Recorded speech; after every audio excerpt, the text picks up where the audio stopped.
Something is fishy అంటున్నారు బేగం బజార్ స్థానికులు. BRS ప్రభుత్వం 9.5 కోట్లు ఖర్చు పెట్టి అధునాతన రీతిలో ఇంటిగ్రేటెడ్ ఫిష్ మార్కెట్ భవనాన్ని నిర్మించింది.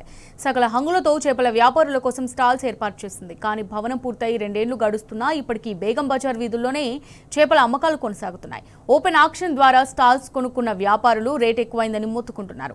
ఆక్షన్ ధర కట్టాల్సిందేనని సర్కార్ మొండికేసింది. ఇదే అదునుగా ఫిష్ అసోసియేషన్లో కొందరు అక్రమార్కులు మార్కెట్ తరలింపుకు అడ్డుపడుతున్నారు. స్థానికులు మాత్రం దుర్గంధం భరించలేక లబోదిబో అంటున్నారు. నగరం నడిబొడ్డున అత్యంత సమస్యాత్మకంగా మారిన బేగం బజార్ ఫిష్ మార్కెట్ వ్యవహారంపై టీ న్యూస్ గ్రౌండ్ రిపోర్ట్.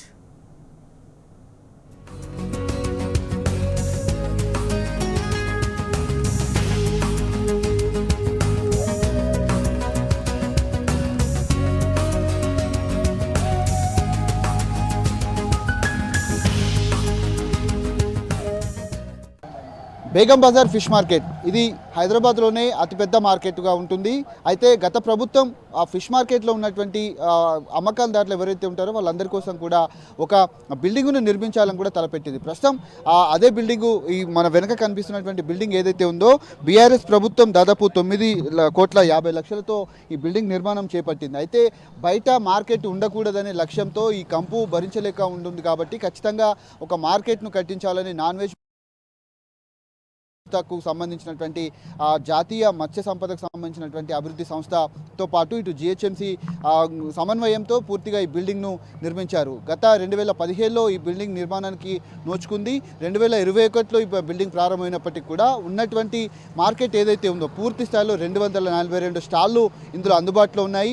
ఏదైతే ఫిష్ కట్టింగ్స్ కావచ్చు, అంతేకాకుండా శుభ్రం చేసేటువంటి గదులతో పాటు అమ్మకం సంబంధించినటువంటి స్టాల్స్ కూడా ఇందులో నిర్మించారు. అయితే ఆ బిల్డింగ్ నిర్మాణం ఏదైతే ఉందో పూర్తయినప్పటికీ ఆ షాప్లో యజమానులకు కనీసం ఇవ్వనటువంటి పరిస్థితులు కనిపిస్తున్నాయి. 2 సంవత్సరాల నుంచి కూడా ఇప్పటి వరకు కనీసం ఉన్నటువంటి షాపు అమ్మకందారులు ఎవరైతే ఉంటారో వాళ్ళంతా కూడా కనీసం ఈ షాప్లో అలాట్మెంట్స్ కావచ్చు, 242 షాపులు ఉన్నటువంటి స్టాల్స్ ఉన్నటువంటి ఈ బిల్డింగ్ ఏదైతే ఉందో పూర్తిగా ప్రహరీ గోడలు ఏవైతే ఉన్నాయో అవన్నీ కూడా కూలిపోయాయి. కనీసం మెయింటెనెన్స్ కూడా జిహెచ్ఎంసీ అధికారులు చేయలేదంటే ఇక్కడ పరిస్థితి ఏ మేరకు ఉందో మనం అర్థం చేసుకోవచ్చు. ఆ చెత్త చెదారం పూర్తిగా పేరుకొని పోయి ఇక్కడ దుర్గంధం వెదజల్లుతుంది.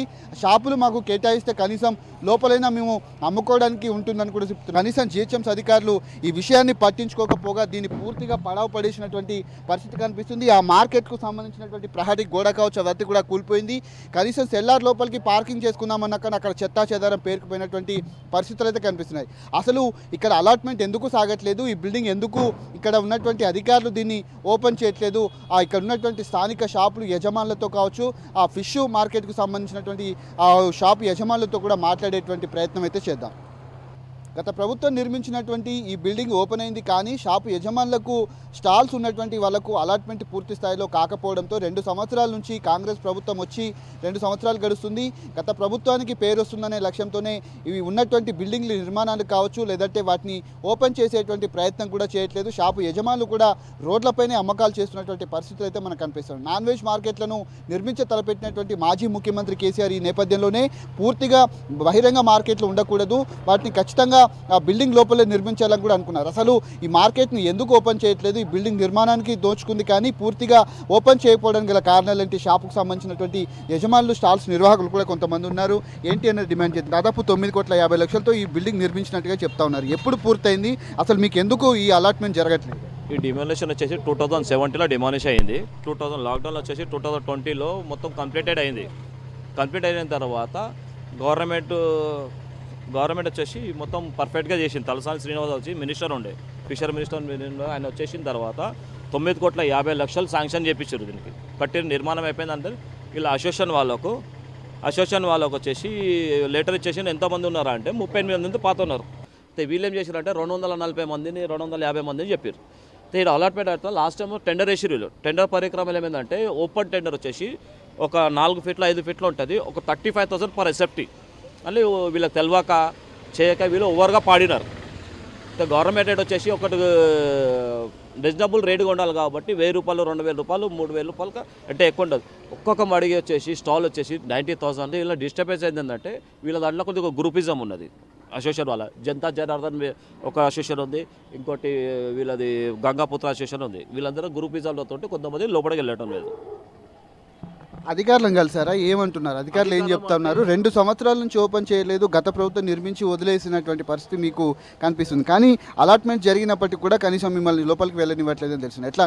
అలాట్మెంట్ అంటే ఇంకా అఫీషియల్ వీళ్ళకు కీస్ అనేది ఏమి ఇవ్వలేదు. వీళ్ళు టెండర్ అనేది ఓపెన్గా చాలా ఎక్కువ వాడారు.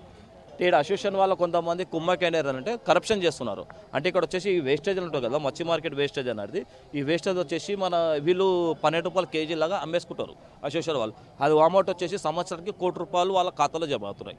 ఉండని బయటనే ఎట్లా ఉండని గవర్నమెంట్ ఏం చేస్తుందా అని చెప్పేసి గవర్నమెంట్కి కూడా కొద్దిగా సమర్పించుకుంటున్నారు. ట్రాఫిక్ వాళ్ళకి కానీ, మున్సిపల్ కానీ, లోకల్ వాళ్ళకి కానీ ఎవరందరికీ సమర్పించుకుంటారు కాబట్టి వాళ్ళు నెగ్లెక్ట్ చేస్తున్నారు.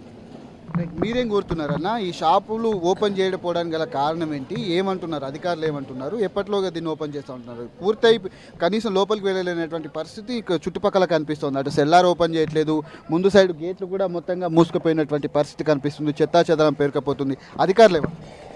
అధికారులు ఏమంటున్నారు అనేది వాళ్ళు వస్తున్నారు, చూస్తున్నారు, పోతున్నారు, కానీ ఏం యాక్షన్ అయితే తీసుకుంటలేరు. ఇప్పుడు ఈ వాటరు పోతుంది కదా, ఇది ఉస్మానియా దాకా పోతుంది. ఇక్కడ కాకుండా ఉస్మానియా దాకా ముందు రోడ్ లేకుండే, రోడ్ ఈ వరకే నీళ్ళు పోతుండే. ఈ రోడ్ వేసిన తర్వాత మొత్తం ముంగడ దాకా పోతుంది. ఈ లైన్లో ఇబ్బంది అవుతుంది, అవతల లైన్లో ఇబ్బంది అవుతుంది. ఈ చేపలో ఉండే ఫస్ట్ ఎంత కొంచెం చాలా మంది అలా మార్జింగ్ ఉండే, వాళ్ళు ఏదో సెట్ చేసుకుంటుండే. ఇప్పుడు వాళ్ళు బయటికి వాళ్ళు వచ్చేసినారు చాలా మంది.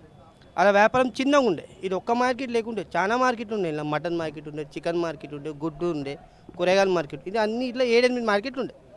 వాళ్ళన్నీ వెళ్ళిపోయినారు. వీళ్ళంతా ఇలా తీసుకున్నారు. ఖాళీ కొంచెం ప్లేస్ ఉండేది, 300 గజాలు 400 గజాలలో చేపలు అమ్ముకుంటుంటారు. ఇప్పుడు ఇలాంటి మొత్తం ఈ రోడ్ మొత్తం బ్లాక్ చేసినారు. ఈ రోడ్ మొత్తం బ్లాక్. మీరు పొద్దున 4 గంటలకు 5 గంటలకు రండి, వచ్చి చూడదు మీ ఎన్ని బండ్లు ఉంటాయి. ఇలా వ్యాపారం పెరిగినప్పుడు వీళ్ళకి ఇలా లోపల పంపించేసి లోపల వెళ్ళిపోతారు కదా. ఇబ్బంది మాత్రం టూ మచ్ అయిపోతుంది. ఇప్పుడు వాళ్ళకి కొంచెం మాట్లాడనీకపోతే మీన్కి వస్తున్నారు. వాళ్ళు ఉండేది 36 ఉండే, 36 40, ఇలా 500-600 మంది ఉన్నారు. ఇప్పుడు ఈ మార్కెట్ ఉందా ఇంకా 500-600 మందికి చేసినారు. అలాలే కొట్లాడుకొని అలాలే ఏమో చేసుకొని లోపలికి వెళ్తలేరు. గవర్నమెంట్ ఇలా గురించి సపోర్ట్ అయితే చేస్తున్నారు, వీళ్ళు ఎందుకు చూస్తలేరు? వీళ్ళు చూసుకోవాలి కదా. మీరేం కోరుతున్నారన్నా? చివరిగా మీరేం చెప్తారు? నేనేం చెప్తున్నానంటే ఇక్కడ మా బేగం బజార్లో మారడోళ్ళు, గౌలోళ్ళు అందరు అన్ని కాస్టులు అన్ని కలిసి ఉంటారు. ఏంటిదంటే ఇక్కడ చూడండి, మహిళలు కూడా నడుచుకుంటూ పోనీకి చాలా ఇబ్బంది, ముక్కులు మూసుకొని పోతారు సార్. మొన్నటిదాకా మంచిగా ఉండే అటు సైడ్ రోడ్ కానీ ఇటు సైడ్ రోడ్ ముక్కులు మూసుకొని పోతున్నారు. మనుషులకు చాలా ఇబ్బంది అవుతుంది. ఇంకా బేగం బజార్లో చాలా మంది హైటెక్ సిటీ నుంచి ఎక్కడెక్కడో మొత్తం దేశం నుంచి వస్తారు. ఇక్కడ ఈ వాసనకు ఏంటిదంటే కస్టమర్లు సరిగ్గా రాలేకపోతున్నారు. ఇంకా చాలా మందికి ఇబ్బంది. అంటే మేము గిరాకు కూడా చేయలేకపోతున్నాం. మేము ఇక్కడ చాలా ఇబ్బంది ఉన్నది అందరికి వచ్చేపోయేటోళ్ళకి కానీ. నమస్కారం సార్, నేను Begum Bazaar fish merchant association treasurer. నా పేరు రాజ్ కుమార్ సింగ్. నేను గవర్నమెంట్ నుంచి రిక్వెస్ట్ చేస్తున్నాము, మాకు టెండర్ అయినాయి నవంబర్లో. టెండర్లో బాగా పెంచి ఇచ్చిపెట్టిన వాళ్ళు మాకు మా అసోసియేషన్కు రీజనబుల్ రేట్లో ఇవ్వాలి మేడం, జోనల్ మేడం. మీతోని వాళ్ళకు రిక్వెస్ట్ చేస్తున్నాం మేము రీజనబుల్ రేట్లో. మాకు ముందుగల 39 పాతోళ్ళు, మేము పాతోళ్ళకు నెలకు 1600 నెల రెంట్ ఉండే. రిటైల్ షాప్కు 507 రూపాయలు. అదే ఈమని చెప్తున్నాం. వాళ్ళకు మనము ఓపెన్ టెండర్ చేస్తే మా వాళ్ళు పోటీ చేసిన వాళ్ళ మా వాళ్ళు అంత చదువులే, వాళ్ళకు గుర్తు లేదు ఎంత పెంచున్నాం ఎంత పాడుతున్నాం. వాళ్ళు ఏమనుకుంటున్నారు, వాళ్ళు ఇది ఓనర్షిప్ కోసం ఇస్తున్నా అనుకుంటున్నారు. వాళ్ళు 50-60 వేలు 1 లక్ష. వాళ్ళకు డైలీ వయసులో 500-600 సంపాదించుకుంటారు వాళ్ళు డైలీ కష్టం చేస్తే. అంత రేట్ యాడ ఇస్తాడు వాళ్ళు? మాకు రీజనబుల్ రేట్లు ఇవ్వాలి. ఈ ఫిష్ మార్కెట్ బీఆర్ఎస్ హయాంలో కట్టడం స్టార్ట్ అయింది. కట్టడం అయినాక కూడా 2020లో ఇది కంప్లీట్ అయిపోయింది. ఇప్పటికీ 6 సంవత్సరాల పైచీలకు సమయం అయిపోయినా కానీ ఇప్పటికి కూడా అలా ఆక్యుపెన్సీ అనేది జరగడం లేదు. దాన్ని చేయాల్సిన జిహెచ్ఎంసీ మొద్దు నిద్రపోతుంది. ఏదో ఒక సాకు చెప్పి ఈరోజు ఆ ఆక్యుపెన్సీ ఇవ్వడం లేదు. దానివల్ల తీవ్రమైన పారిశుద్ధ్య సమస్య జరుగుతుంది. చుట్టుపక్కల అత్యధికంగా నార్త్ ఇండియన్స్ ఉండేవాళ్ళు, మార్వాడీలు, బ్రాహ్మణ సమాజం సంబంధించిన వ్యక్తులు అనేక ఇబ్బందులు పడుతున్నారు. ఇది దృష్టిలో పెట్టుకొని ఆనాటి ప్రభుత్వం జిహెచ్ఎంసీ ఒక నూతనంగా ఫిష్ మార్కెట్ని కట్టడం జరిగింది. కానీ ఇప్పటికీ ఈ ప్రభుత్వం వచ్చి 2 సంవత్సరాల పైచిలుకు అవుతుంది. కానీ దీన్ని అలాట్మెంట్ చేయకపోవడం వల్ల ఇబ్బంది పడుతుంది. అలాగే చుట్టుపక్కల మాకు ట్రాఫిక్ సమస్య చాలా పెద్దగా ఉంది. బండ్లు కొననీకి చేపలు కొననీకి వచ్చిన వాళ్ళు లోపల పోగానే వాళ్ళ బండ్లను తీసుకొని పోయి ట్రాఫిక్ పిఎస్లు వేస్తారు.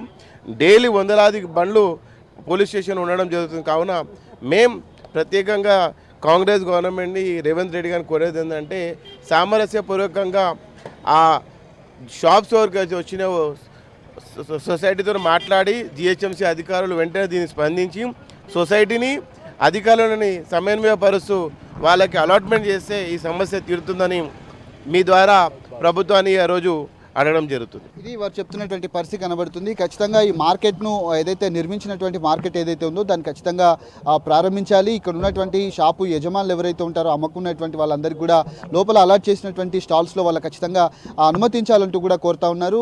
ఈ దుర్గంధం కారణంగా కనీసం మేము నడవలేకుండా ఉన్నాము, మహిళలు కూడా వెళ్ళలేనటువంటి పరిస్థితులు ఉన్నాయి. ఖచ్చితంగా ఇచ్చినటువంటి షాపులు ఏవైతే ఉన్నాయో ఖచ్చితంగా వాళ్ళకు అలాట్ చేస్తే తప్ప ఇక్కడ ఉన్నటువంటి సమస్యకు పరిష్కారం లేదంటూ కూడా వీళ్ళు చెప్తున్నటువంటి పరిస్థితులు ఇక్కడ కనబడుతూ ఉన్నాయి. కెమెరామెన్ శ్యామ్తో కిరణ్ టీ న్యూస్, హైదరాబాద్.